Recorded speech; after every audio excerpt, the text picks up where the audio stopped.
Доброе утро. Good morning, and we're starting a press conference, Gazprom in Eastern Asia, entry into Asia-Pacific markets. This press conference is attended by Deputy Chairman of the Management Committee, Mr. Vitaly Markelov, and Mr. Alexander Medvedev, also Deputy Chairman of the Management Committee. We also have member of the Management Committee, Head of Department, Mr. Vyacheslav Mikhailenko, Head of Department, Mr. Andrei Skripnyuk, CEO of Gazprom Export, Ms. Elena Burmistrova. So the floor goes over to the speakers, and we have 1 hour of the press conference today. Mr. Medvedev, please. Yes, ladies and gentlemen, members of the media here in St. Petersburg and also listening to us over the webcast. I think all Russian media representatives are in a winning mood today following the soccer game yesterday, and I hope this carries over into this press conference. Which is dedicated to a very important subject, Gazprom's business development in eastern parts of the country and also in Asia and Pacific markets. Gazprom has decided to opt for strategic diversification, be it geographic diversification and also product diversification, which we are fast-tracking. And Mr. Markelov is going to explain the key projects to you. Before he starts, I would like to underline that the results achieved so far already, and the main result is construction of the Power of Siberia pipeline, as well as the start of gas deliveries to China in the fourth quarter of 2019. So, all of these results are the very beginning just yet, and you're going to find out more during this press conference. Mr. Markelov, over to you. Good morning, colleagues. I would like to congratulate you on Russia's national team winning a soccer game yesterday against Saudi Arabia. I would also like to congratulate everyone on the anniversary we are celebrating this year. That's the 10th anniversary of Gazprom's Eastern Gas Development Program. It started with an extension of a pipeline from Komsomolsk on the Amur to Khabarovsk, and then we kept on with annual commissioning of other projects such as Sakhalin-2, the Sakhalin-Khabarovsk-Vladivostok pipelines, and a pipeline in Kamchatka. Currently, we are running a very important project called the Power of Siberia. With its commencement starting next year, it will open up an array of opportunities and a new destination towards the People's Republic of China. There is a lot of work ongoing. Last week, I attended a number of facilities under construction to supervise their development, and I'll be happy to share my impressions during this press conference. Okay, we're ready to take your questions, starting with the media team in St. Petersburg. Dmitry Andreev, Interfax. I have a question on the Power of Siberia. Can you explain the 30 and 38 billion cubic meter looping projects? I'm wondering how many kilometers of pipeline you would need, how many tons of pipes, and when these are going to be procured.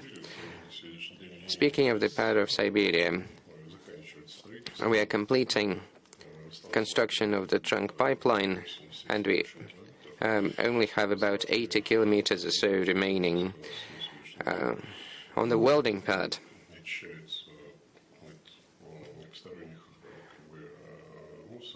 we are cleaning up some of the debris on certain sites, and we are testing the already welded pipes. We are building some auxiliary facilities in the areas of telecommunication and remote control for operational control.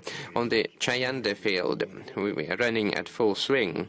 By the end of the year, we will have tested technological pipelines already. This year, we're going to commission 2 facilities, which is the water intake treatment facility and the water discharge treatment facility.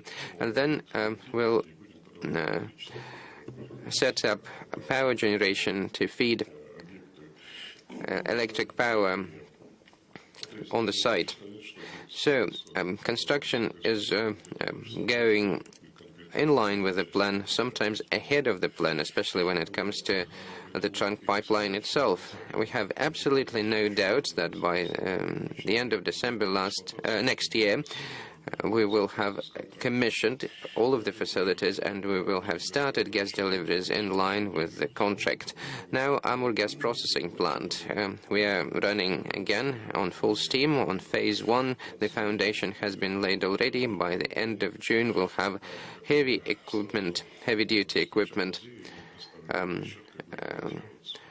which will be taken on site directly from the Zee pier and installed there. We have the largest ever crane in the world, 1.6 thousand tons. There are two in the world. One is in Russia, and one is our crane at the Amur gas processing plant to install heavy-duty equipment. This facility is running on schedule, so phase 1 will have been commissioned by the end of this year. Other facilities within the scope of Power of Siberia pipeline and the Chayanda field. Well, we are drilling wells today for further expansion of the field, and we are building the collection point. The Power of Siberia, again, we are getting ready to build the loopings and additional pumping stations, so it's pretty much in line with the schedule. Thank you. Next question, please. TASS, Anna Artemova. I have a question regarding your negotiations with the Chinese on further deliveries. Do you have an understanding of the volumes and the timing of the new contract coming? Answer: we are negotiating with CNPC to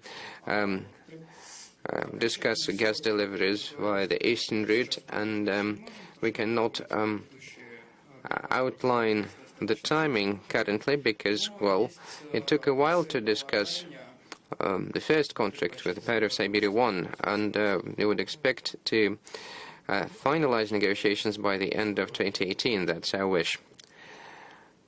I would like to follow up.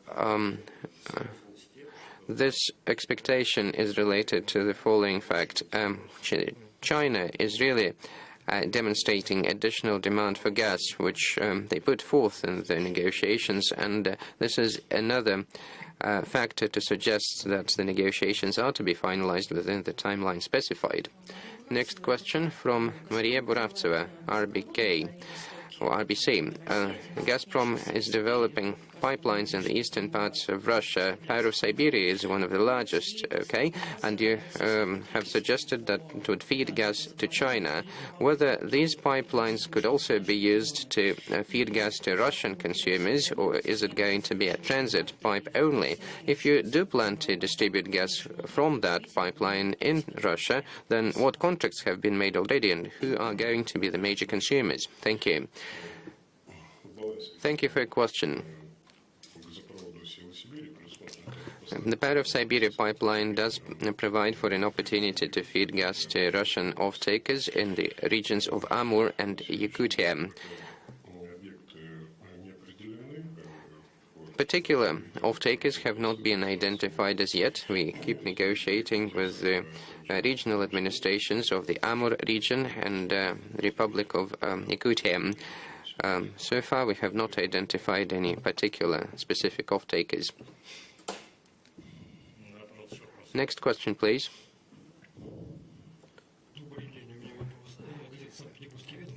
Good morning. I'm Leszkowski from St. Petersburg Vedmosti. I have a question regarding the managerial rather than operational side of the business. Here in St. Petersburg, we're interested in Lachtets Center. Lachtets Center is being completed and Gazprom is moving into that. Can you further explain this program, at least some major elements of that, the timeline, the HR element, how this is going to be tackled? Thank you. Apologies, but this question is not on the subject of this press conference today, so we're going to skip that. Actually, you see the tower has been completed and they're finishing the interior. The HR side is well covered. We have the people to work there. Well, I have a few questions on Iran LNG, whether Gazprom's involvement in completion of that facility is feasible. What is the cost-sharing ratio? Whom are you going to involve as a technological partner? And when is Gazprom going to come up with its proposition to the Iranian side? And finally, is there a risk of giving up all Iranian projects altogether due to the risk of additional sanctions? Thank you. I've visited the site to see the facility as it currently stands in incomplete construction. Admittedly, a power plant has already been commissioned and heavy-duty equipment has been installed. It's currently a conserved site, and the Iranians have proposed Gazprom to join in. We have an MOU signed, and currently Gazprom is auditing the facility with a due diligence exercise. It's too early to state that we are entering that project. Not yet. We are doing a technical audit, a due diligence exercise, and, well, once we have fully assessed the current condition of the facility, we'll start discussions as to our potential involvement. Regarding your question about the sanctions, you are aware that European countries have expressed their discontent with further threat of sanctions, given that the United States have decided to give up the Iranian deal. Well, we understand the risks, and you can't win if you take that risk. Obviously, we are looking into all the risks, project risks, be it sanctions risks, and then we'll decide based on the situation. Next question, please. Let's get some questions from Moscow. Please go ahead. Starting with TASS, please. I would like to follow up on Iran. The original plan was to set up project documentation as early as in May, considering Gazprom's involvement in projects in that country. Has this effort been completed, and when is your final decision coming? Thank you. Thank you so much. According to the MOU, we were supposed to come up with our proposals based on the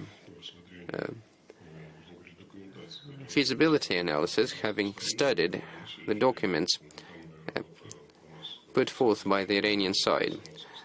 This analysis has been completed by now, and we are starting a series of discussions with our Iranian partners regarding the 4 projects in question. So, this means analysis, negotiations, consideration of the contract, its terms and conditions, and then we'll do the decision-making. Thank you. Next question, please.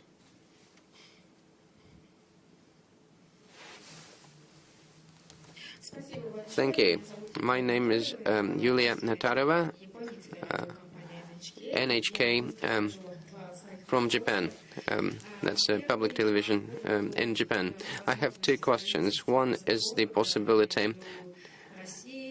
One relates to the possibility of a pipeline between Russia via North Korea to South Korea. Back in 2011, there were media reports about Gazprom and your partners in South Korea were discussing potentially whether this project could be feasible. But then the situation around North Korea aggravated, and the discussions were suspended. The situation is getting normalized these days, and I'm wondering if you have any revitalization of that project and whether you think it's promising or prospective.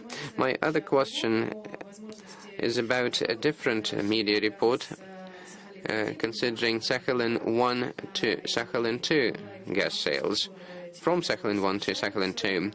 And media reported that these negotiations are set to be finalized very soon. Is that really true? Thank you for your question. regarding the pipeline project to South Korea via North Korea, well, it's not a new project. We started discussing it as early as in 2011 with the Koreans. So we picked some routes and we ran discussions with North Korea as well as South Korea. But then, as you rightly put it, the relations between the two Koreas aggravated significantly. So the talks were suspended. As of today, the political situation seems to be different. And the South Korean side has already approached Gazprom to recommence the project. We ran a series of discussions to consider that, and these series of discussions is going on. I don't think I can comment any further, but the discussions are ongoing with the South Korean side.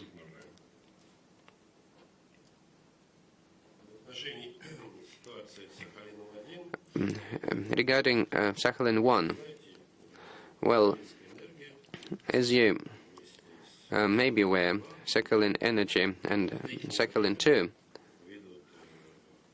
have been negotiating for quite a while. As a shareholder of Sakhalin-2, we and Sakhalin-1 as a major shareholder at Sakhalin-1, we are not only aware of these discussions, but we can also impact these discussions. The same is true for Rosneft. Although their share in Sakhalin-1 is less than Gazprom's share in Sakhalin-2, well, you might be targeting your question mostly towards the pricing element of that, right? On top of the pricing terms, any projects of that scale have other key parameters which are reflected in the financials and economics of the project, and hence are involved in the discussions as well.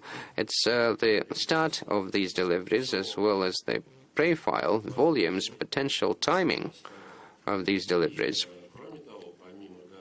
On top of gas from Sakhalin-1, the scope of these discussions may include other projects, that is, Rosneft's projects in the far east of Russia. So, it's not only Sakhalin-1 that could be the user of this gas. It's optimally, all of the gas would be within Gazprom's and Sakhalin Energy's portfolio, and that would enable optimizing all the key metrics and key parameters that I have mentioned. Negotiations like it quiet, you know, and timing, well, decision will come rather soon, because as you are aware, Sakhalin-2 project has already got a positive review from the Russian state expert assessment. Rosekspertise has endorsed it, which is very important as a step. As initially planned, we would like to take the final investment decision, well, if we can't do that in the fourth quarter this year, then at the latest we'd want it in the first quarter next year. Especially given that we have all the prerequisites for a positive final investment decision to that end. I believe that my colleagues from Sakhalin-1, including Exxon and Rosneft, are interested in finalizing the discussions sooner rather than later, and as is customary here, we would like to get a long-term and mutually beneficial solution. Thank you. Next question from Energy Intelligence, Vitaly Sokolov asking a question. I have a follow-up to the previously raised subject of Sakhalin-1 and Sakhalin-2. If I get it right, The most recent commercial proposition was sent by Sakhalin Energy to Sakhalin-1 consortium in March this year. Whether the consortium of Sakhalin-1 has responded to that proposition, if not, when would you expect that response to come? Since you've mentioned end of this year, early next year as the final investment decision point, when do you need to finalize the negotiations and identify the resource base to expand Sakhalin-2 project? You also mentioned other Rosneft's projects could be involved into the scope of your agreement. Are you referring to the Eastern Oil and Chemical Company or other projects? If so, what are these? And another question, if I may, would the development of your CNPC negotiations to deliver gas from the Far East depend on your success between Sakhalin Energy and Sakhalin-1? Because if you agree with Sakhalin-1, you'll have more gas, and you'll have more gas available for deliveries. Thank you.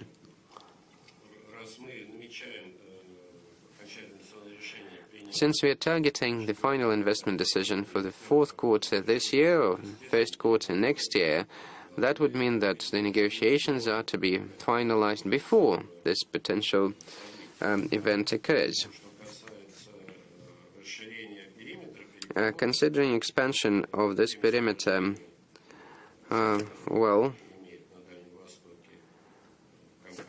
Rosneft has projects in the Far East, and these could be enclosed into the scope.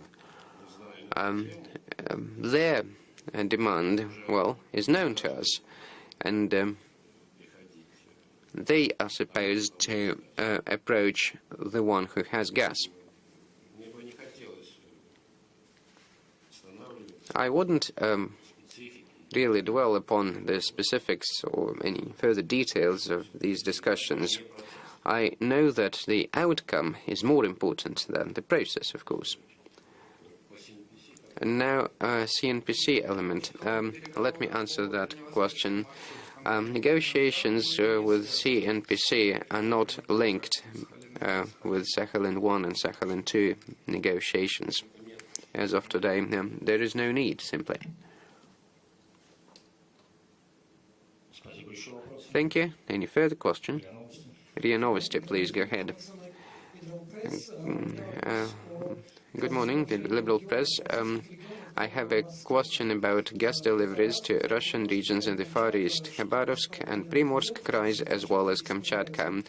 What are Gazprom going to do there? Kamchatka seems to be facing shortage of gas with the decline of production, and you don't have enough gas to supply it to Kamchatka. And Exxon is leaving the Khabarovsk region by 2020. Is Gazprom going to substitute their gas? And also Primorsk Krai, expansion of Sakhalin-Khabarovsk to Vladivostok pipeline, when that expansion is going to be finalized, and when are you going to supply enough gas to the Primorsk Krai in Russia in fall? And then another question, what's the Gazprom's estimate of gas consumption in the Far East? Would you have enough resource base and the capacity of your transportation network in order to satisfy the demand of Russian regions, not to the detriment of gas deliveries to, let's say, China, of course? Okay, this question must be asked at the next press conference, which is dedicated to gas deliveries to the domestic market. Let us take it over to the next press conference with the exception of Kamchatka. Thank you. Mr. Merkelov responding. Gas deliveries to Kamchatka. I think I mentioned that in my opening statement. We are going to celebrate gas deliveries to Petropavlovsk-Kamchatka next year, because that's the anniversary of, it's 2020. That would mark the 10th year anniversary of gas deliveries to Petropavlovsk. We are now doing geological survey onshore, which is going to be finalized in the nearest future. We're building a compressor station in order to maintain flat production of 400 million cubic meters per annum. That's the current level. Other regions, Sakhalin-Khabarovsk-Vladivostok pipeline, as well as production capacities, suffice to supply gas to domestic off-takers and consumers. Thank you. Further questions, please. RIA Novosti. Maria Grabar from RIA Novosti. I have a question regarding the Iran to Pakistan to India pipeline. Whether Gazprom has an understanding what your share is going to be like in that JV, what's the capex volume required, and whether gas could be coming from Iranian fields that could be developed by Gazprom as a possibility. Could you be involved with your Indian partners to produce gas in Iran? And my other question relates to Pakistan. When are you going to sign a contract to deliver LNG to Pakistan? What the volume could be like, and when could you start these deliveries? Thank you. Thank you so much. In line with the MOU signed with the Iranian partner, petrochemical company of Iran, we are considering potential involvement with 4 fields. I answered that question earlier, and I explained the current status. We're looking into particular routes of gas deliveries from these fields, and one option is Iran to Pakistan to India, which you are asking about. We have signed an agreement to support this project with the Iranian ministry, but it hasn't been signed as yet by the Pakistani partners.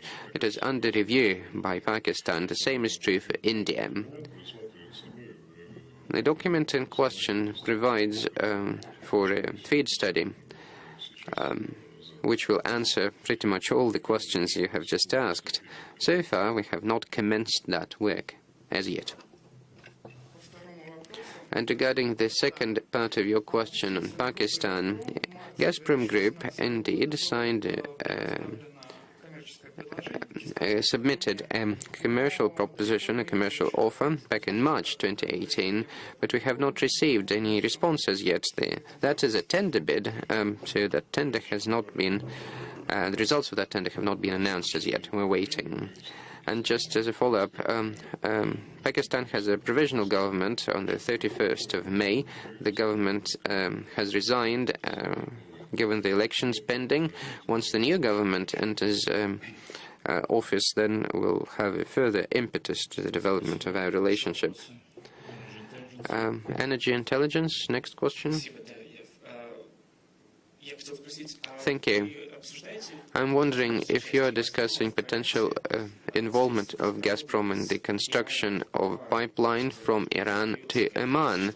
We've seen media reports as of recent that Gazprom was invited to participate. Whether you are discussing these options and what the prospects are. What are the prospects? Is that part of a larger scale project to produce from one of the fields in question? Or let me reword that, would you consider delivering gas from Kesh, which is one of the fields you're going to potentially produce from? Are you going to deliver gas to Oman? Please correct me if I'm wrong. Well, on top of Kesh, we have Northern Pars and Sarfar and Sabarzadeh. We are discussing potential involvement in these 4 projects. We are thinking how to monetize gas from these fields and where to ship that gas, including pipeline shipments, which has just been discussed in the previous question. Pipeline deliveries could happen via the Iran to Oman pipeline, which you mentioned. We can do LNG shipments. We are considering a variety of options. Thank you. Thank you. Next question, please.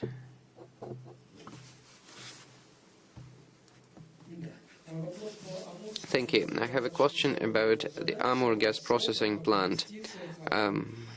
Timing, capex volume, shipment of products, and what's the IRR? What's the payback on that investment? And Amur gas processing plant would be the largest one in Russia. It was like 50 years ago when the last facility of this sort was constructed. Gazprom management, including Mr. Rem Vyacherev and Mr. Viktor Chernomyrdin, were involved with the last facility built 50 years ago. So we are building that anew. It's the most recent, most cutting-edge plant licensed by Linde.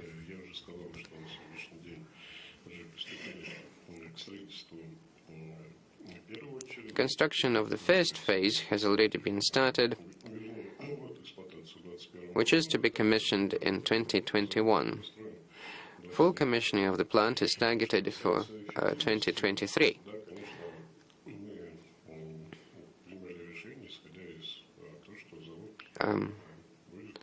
Our idea is that the IRR would make it an efficient project and would be able to ship all the processing products, be it helium or ethane or propane or butane, to a more gas chemical complex constructed by Sibur. So that will be a highly efficient project. We are managing our costs, of course, to make sure that the project is efficient and meets the targets that you have just outlined. Ms. Anastasia Guryeva from Argus Media is asking online, when are you going to sign contracts from third train of Sakhalin-2, and for how long are they going to be made? When is the extension being signed? Frankly, you have touched upon a subject which has not ripened fully as yet. Our negotiations with the Russian government and state authorities representatives have discussed that as in the meeting of the Supervisory Council of Sakhalin-2, and extension of the product sharing agreement will be decided upon once we have finalized the negotiations of phase 3 of Sakhalin-2, which cannot but affect the production sharing agreement extension. The third train must come first. But the government is fully aware of the issue, and as soon as that happens, we'll let you know.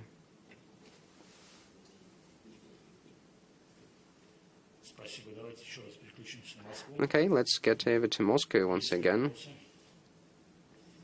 Any questions there? No questions.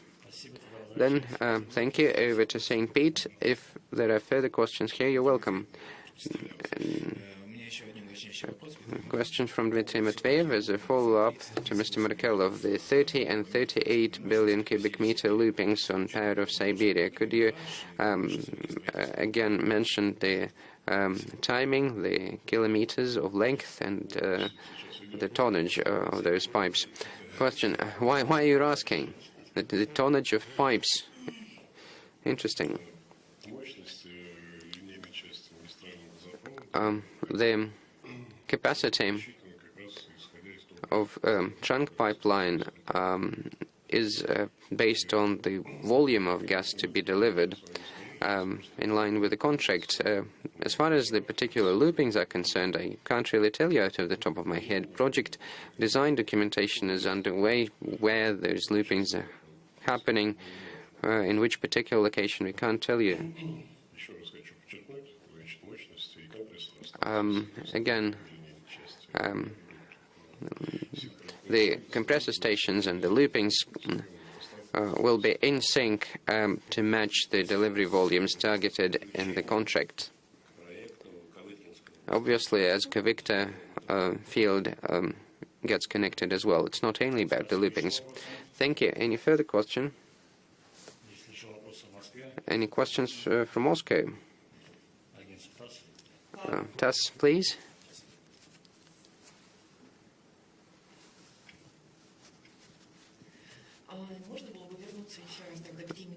Could we get back to the subject of China?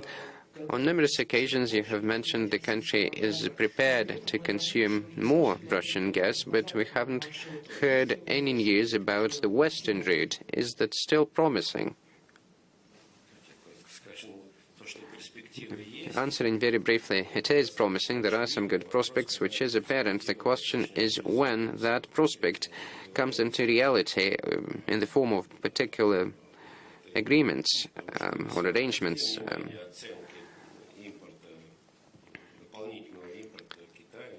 You may have seen consensus. You may have seen there are different numbers in terms of future demand forecast. And again, we hear numbers such as 500 billion cubic meters in demand, like a 10% increase.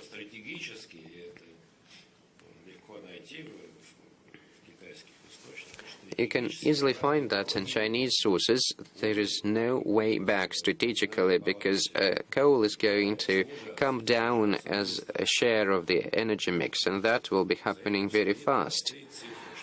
This is supported by very simple numbers. The Chinese have made their calculation whether it's more feasible to convert their economy into gas or waste huge amounts of money to treat lung diseases and pay health care benefits compensations. These numbers are available from the World Health Organization. They're easy to find. I wouldn't quote them now because I did that on other occasions previously. So what's the point of repeating?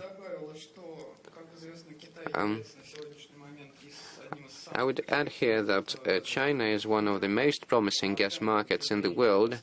Their consumption volumes are growing. In 2017, their consumption went up by 15%. The consumption in China went up by 15% in 2017.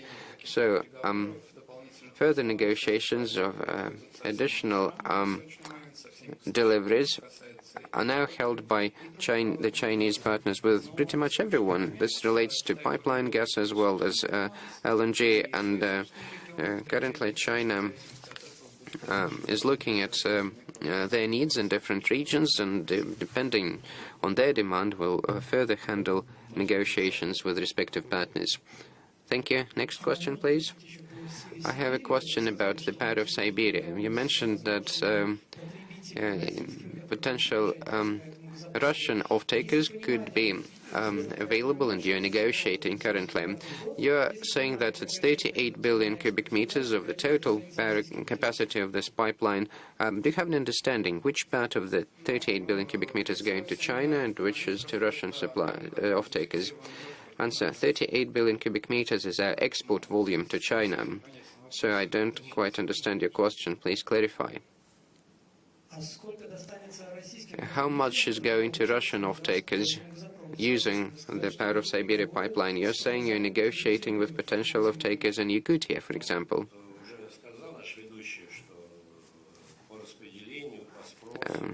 You may have heard from the moderator that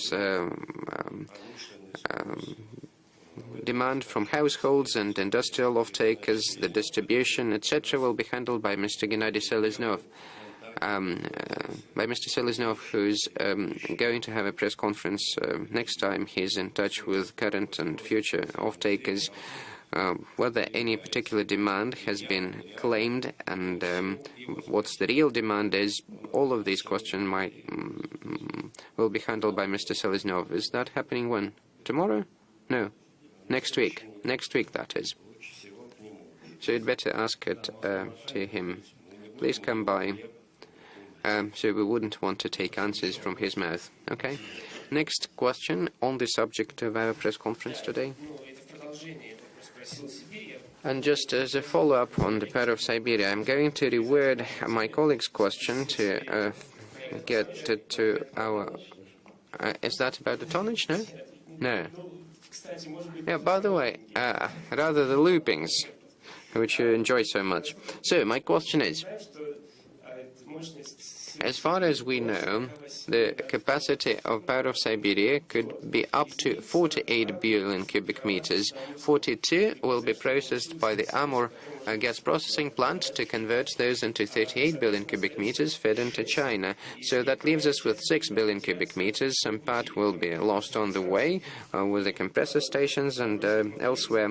My colleague is probably wondering how much gas may potentially remain for Russian domestic off-takers and whether there are any grounds to expand the capacity by those loopings you enjoy so much. Thank you. Frankly, I didn't imagine how important a project the loopings are as part of the Power of Siberia. Well, I think I'm going to repeat what has been mentioned already. These questions would rather be handled at the next press conference. So let's leave out all Russian domestic deliveries for the next press conference, be it current or potential ones. I can simply repeat what Mr. Miller mentioned on numerous occasions. Before gas is produced or transported, it must be sold, and that applies to external off-takers in the exports markets as well as the domestic ones. Okay, any further questions from Moscow? No? Over to St. Pete, any questions here? No? Then final question online. From Nezhdorodova, S&P Golden Platz. What's the Gazprom's production potential in the region in the mid-term and in the long term? In other words, what gas and oil markets in the region would be available for Gazprom in the future? Thank you.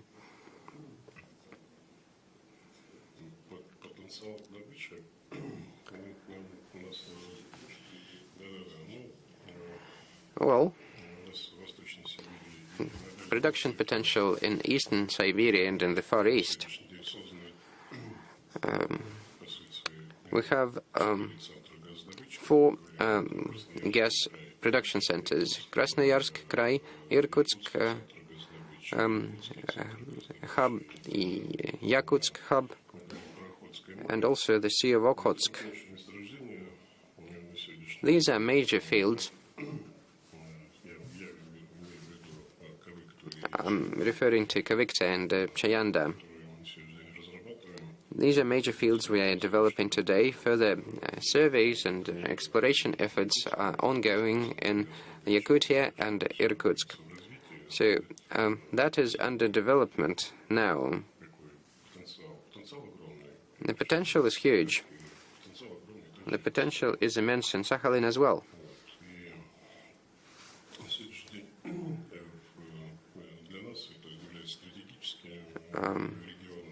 So that's a strategic region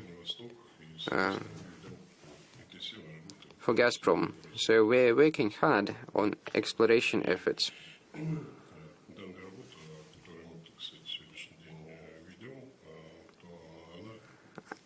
The work we have been doing so far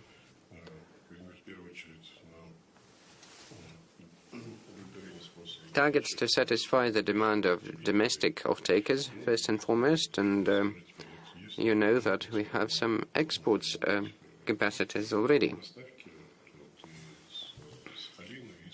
From Sakhalin and to China via the Power of Siberia, from Irkutsk and Yakutsk, the Kavykta and Chayanda.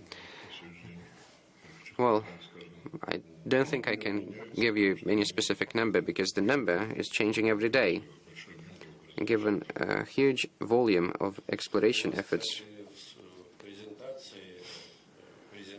By the way, you have the reserve numbers in the presentation distributed, which effectively explains Gazprom's potential in eastern Siberia and the Far East and in the Asia and Pacific. I would put this blame on you for skipping a very important regional event, that is the start of LNG deliveries from Gazprom to India, which had a major big launch involving leadership of the energy business in India and also Gazprom. This is a historic event with new deliveries to a new market. That's a long-term contract of gas supplies to India. And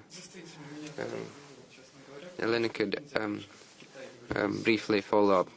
Yes, I'm really surprised to see a lack of interest because equally, like China, India is a very important market as of today and also with a future perspective. On the 4th of June, we can proudly mention it, our first tanker arrived in Dahej port in India. That's the start of a new relationship and a new quality of that relationship. We're going to keep working with GAIL and a long-term contract up until 20 years looking forward, which is a major achievement, and my congratulations to Gazprom Group entering a new global market. So all of our colleagues, congratulate all of my colleagues involved in that major effort. I can proudly say that we expand our geographies annually, so I hope the LNG portfolio will be expanding as well, with new promising markets discovered not only in Asia and Pacific, but possibly in other locations elsewhere in the world. Thank you. Thank you. This concludes this press conference, and we're meeting next time on the 20th of June. Domestic deliveries and gas development program in Russia. And let's get prepped for the next soccer game between the Russian national team and Egypt. Thank you.